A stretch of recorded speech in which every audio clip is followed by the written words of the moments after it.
Hi, you're listening to a Life in Quebec podcast. For more, visit lifeinquebec.com. This article on the Parc technologique de Québec first appeared in the March 2015 issue of Life in Quebec magazine. With surroundings that feel like something between a California-style university campus and a northern industrial zone, it's easy to drive through the Quebec Metro high-tech park and know you're in an area of the city not quite like any other. Bordered by highways and railroads, it's an area most outsiders are unlikely to even visit, except while trying to find a shortcut in rush hour traffic. With its lush trees and quiet atmosphere, the high-tech park cultivates an aura of a hidden elf village, unknown to most, but a fount of innovation and development. It's the university campus appeal that is most prized in this particularly innovative area of the city, at least for those behind its inception.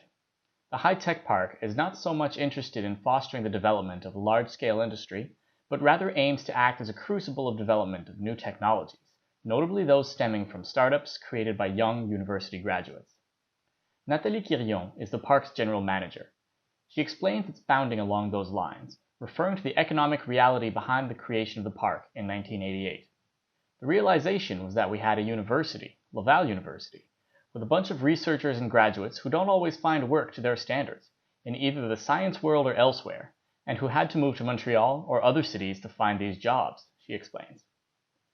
The former rector of Laval University toured early concepts of similar high-tech parks in North Carolina and brought back the idea of creating a business campus with a technology focus. The concept was backed by the federal, provincial, and municipal governments, who came together to create the high-tech park initially as a crown corporation. A then unused plot of land became the new campus. Over the years, a series of small startups have grown into multi-million-dollar companies in Quebec's core technology sectors, such as optics and photonics, pharmaceutical products, biotechnology, security, and new materials. The Parks Administration is now a non-profit corporation funded by the sale and rental of space on the 15 million square feet of land it owns and the services it offers to businesses there. Keeping the large number of often young and well-educated professionals engaged and involved is a particular challenge for the high-tech park. It has responded by trying to recreate the university campus culture many of its professionals come from, and which give rise to many of their startups. New centralized areas are being created, which will act as hubs of activities and services, and the park now holds various sporting events and social gatherings where scientists, engineers, researchers, and technicians can relax. Quirion also stresses the importance of strategic networking, as people in such specialized professions often have opportunities to collaborate on projects and learn about best practices from one another. The businesses within the high-tech park are not the only ones to benefit from its existence.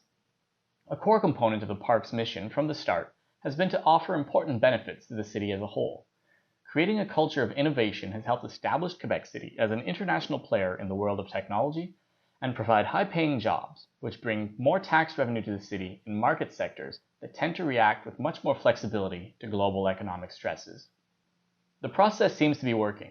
In the early 2000s, there were some 2,200 people employed by the various companies in the high-tech park.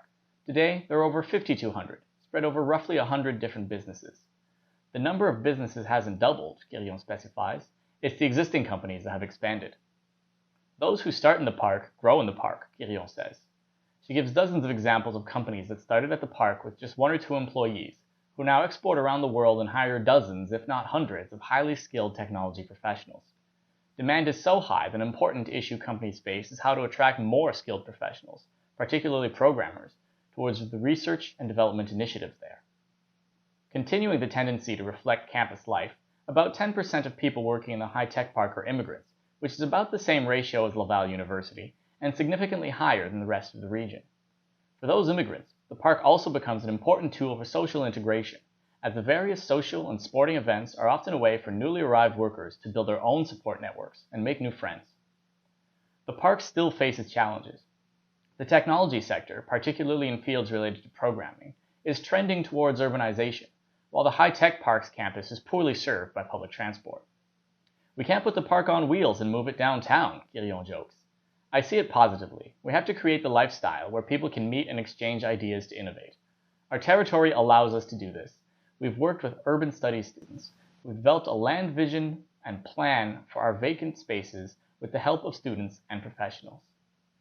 The Quebec Metro High-Tech Park has so far been a runaway success, and the city is looking to expand the concept in other sectors. Clearly, there's a lot of faith in the concept, one that the city can only hope has a bright future. This is a Life in Quebec podcast. For more, visit lifeinquebec.com. Thanks for listening.